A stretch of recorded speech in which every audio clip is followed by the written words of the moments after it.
We are 313. 도시 그리고 도시.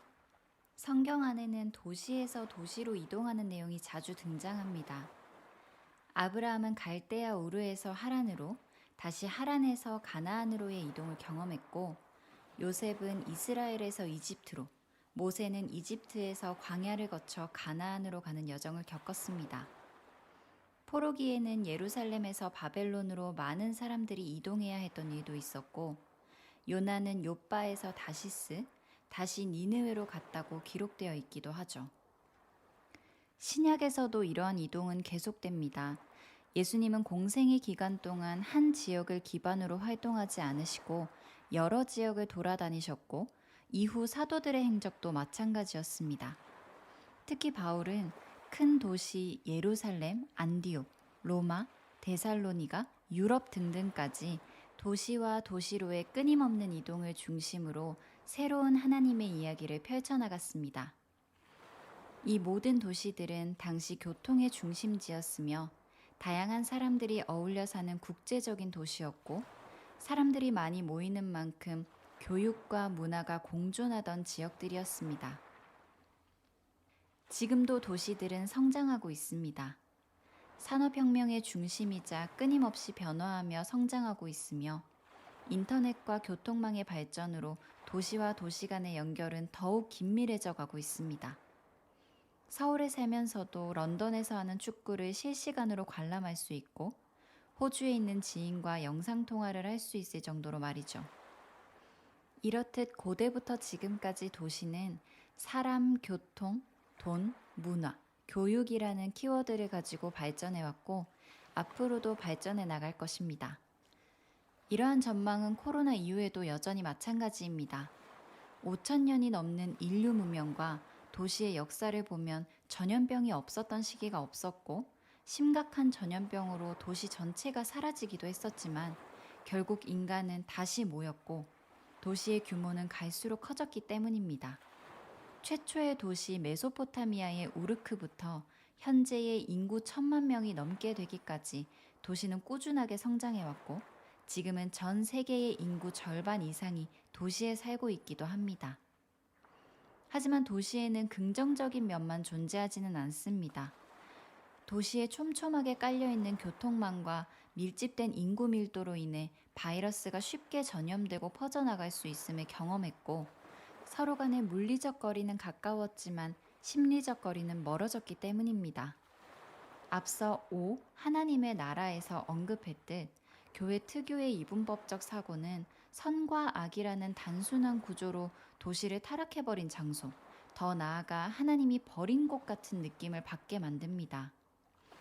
이러한 느낌은 창세기에 나와 있는 도시들에 대한 부정적인 이미지에도 영향을 받았습니다. 성경에는 일반적으로 바벨이라는 도시의 탑 붕괴, 멸망당하는 소돔과 고모라 등 일반적으로 도시를 부정적으로 묘사하는 것처럼 보이기 때문입니다. 하지만 창세기 4장에서 가장 먼저 사용된 도시라는 단어의 배경을 자세히 살펴보면 도시는 부정적인 장소가 아니었습니다. 동생 아벨을 죽인 가인이 하나님의 임재로부터 멀리 떠나 에덴의 동쪽 노세 땅에 거주하기 시작하며 도시를 건설했는데, 이는 도시가 부정적인 이유에서 시작되었음을 나타낸다기보다는 안전을 추구한 가인의 요청을 받아들이신 하나님의 허락으로 시작된 피난처의 성격이 강했음을 발견할 수 있습니다. 즉, 성경 속에서 도시는 그 출발부터 안전을 추구한 결과였으며 예술이 시작되었고 도구의 제작과 기술의 발전된 곳이기도 합니다. 즉, 도시는 농업, 건축, 기술, 예술의 시작점이며 인간의 생산성이 결집된 장소인 것입니다. 물론 도시가 무조건 선하다고만 주장하는 것은 아닙니다. 오히려 도시에서는 다양한 문제들이 삶의 현장에서 발생되고 상상하기도 힘든 범죄가 일어나고 있는 장소이기도 합니다. 하지만 그 모든 일은 다시 주님께 돌아가야 하는 사람에 의해 발생되는 결과이며, 도시는 하나님과의 화해가 필요한 사람들이 모여 사는 장소로 봐야 합니다. 도시 선교사인 빌 크리스피는 이렇게 이야기했습니다. 시골은 사람보다 식물이 더 많은 곳입니다. 도시는 식물보다 사람이 더 많은 곳이고요. 하나님은 식물보다 사람을 훨씬 더 많이 사랑하십니다. 그러므로 하나님은 시골보다 도시를 더 많이 사랑하십니다. 도시의 다양성. 지금 3.13은 말합니다. 도시를 기반으로 활동하며 하나님 나라를 살아가는 우리에게 있어서 도시는 하나님 나라의 통치가 필요하며 새로운 질서가 필요한 곳이라고. 물론 이 질서는 한 가지로 설명하거나 계량화될 수 없습니다. 하나님의 창조 세계는 1750억 개의 은하계가 존재하고 그 은하계마다 약 1000억 개의 행성이 있을 정도로 우리의 생각보다 훨씬 넓고 방대하기 때문입니다. 그 중에 하나인 지구만 보더라도 다양한 기후와 언어, 문화가 공존하며 동양과 서양은 아직도 서로 다른 문화적 특성을 가지고 있습니다. 또한 그 문화적 특성을 지닌 도시들도 각각의 개성과 문화를 가지고 있기에 우리는 일반화의 오류를 범하기보다는 각 도시들이 가지고 있는 다양한 이야기에 맞춰 다양한 모습으로 접근할 수 있어야 할 것입니다. 하지만 아쉽게도 지금까지 교회는 다양함보다는 획일적인 모습을 지향해 왔습니다. 공장에서 똑같은 모양의 자동차를 똑같은 방식으로 제조하고 전 세계 어딜 가도 똑같은 레시피와 재료로 만드는 패스트푸드 체인점처럼 문화와 이해에 대한 상황화보다는 기존의 전통이라는 이름의 교회적 문화를 고집한 것입니다.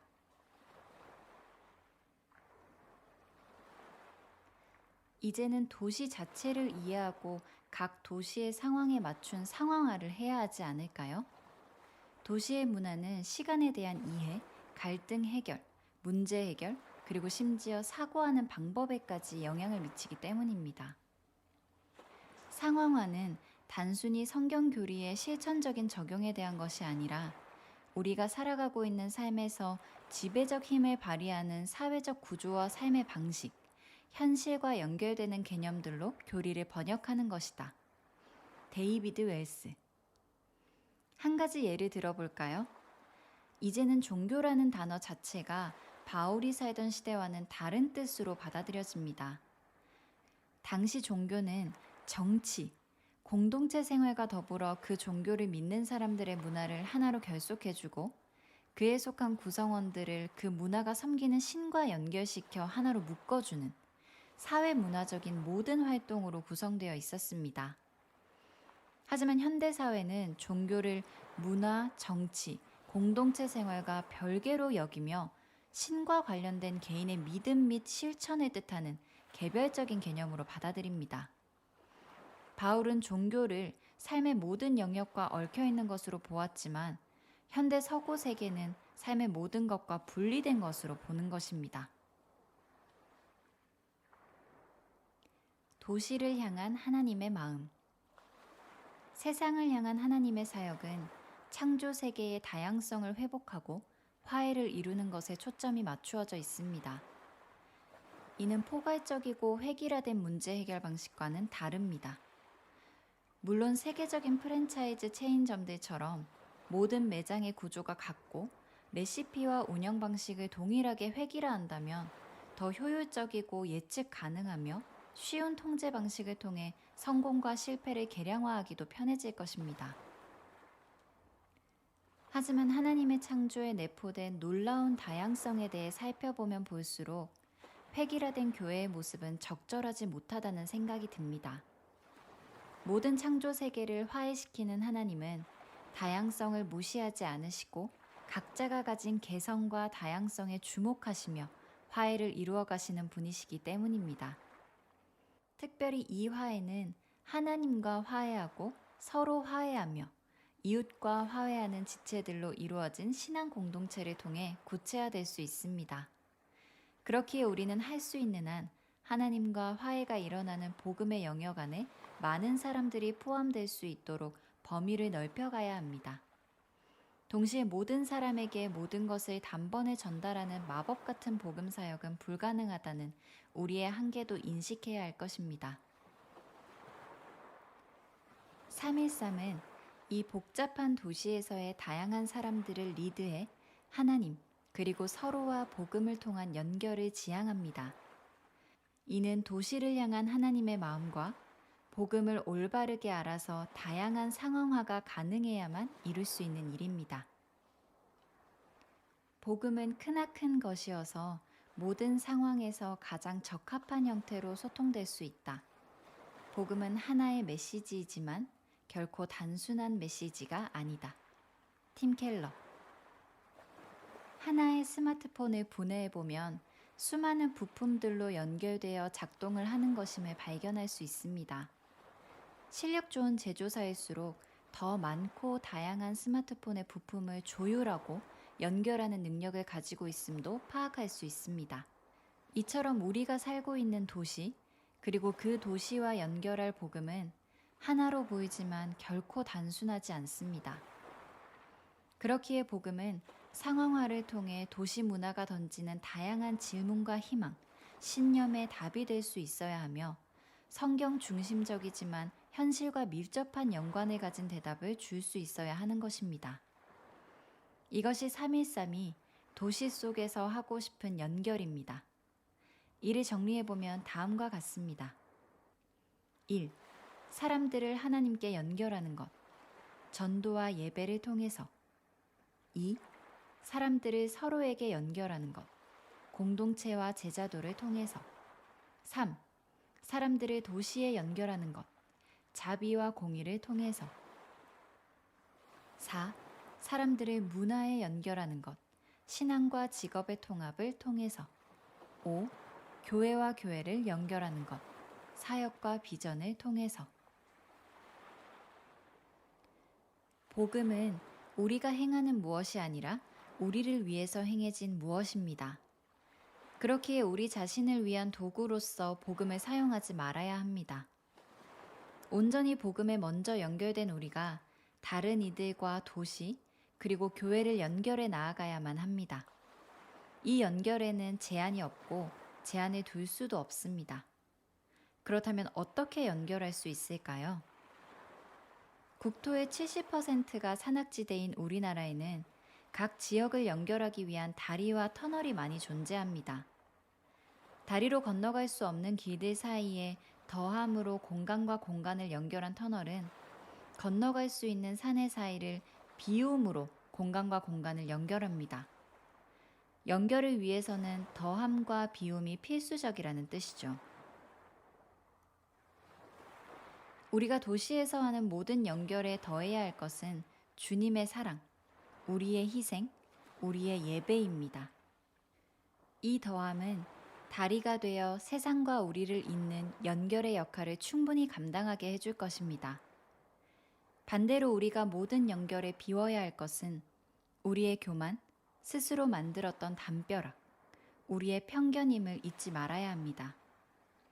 이 비움은 터널이 되어 하나님과 우리의 지속적인 연결이 될 것입니다. 세상은 더해지고 비워진 이 모든 다리와 터널을 통해 하나님과 연결되고 스스로와 연결되며 서로가 연결될 수 있습니다. 이를 위해 우리는 끊임없이 노력하며 당신과 하나님을 그리고 당신과 당신을 연결하기 위해 집중할 것입니다. 사명선언. 하나님에 의해 시작된 화해의 완성으로 하나님 나라를 꿈꾸는 313은 재활용이 아닌 새로운 활용을 위한 꾸준한 연구와 노력을 통해 새로운 가치를 제시할 수 있는 새로운 창조를 지향합니다.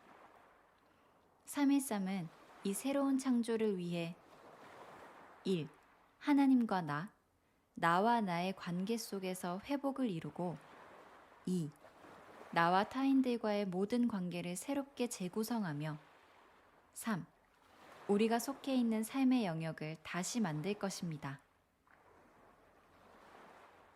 핵심 가치 1. 313은 리드합니다. 하나님의 말씀이신 성경과 하나님의 마음이 있는 세상을 올바로 읽고 해석합니다. 2. 313은 리드합니다. 세상을 하나님께로 인내함으로 하나님과의 화해를 통해 하나님 나라를 회복합니다. 3. 313은 리드합니다. 기쁘고 복된 소식을 올리기 위해 작지만 꼭 필요한 부품의 역할을 감당합니다. 4. 313은 연결합니다. 313은 세상과 하나님, 하나님과 당신, 당신과 당신과의 관계를 연결합니다.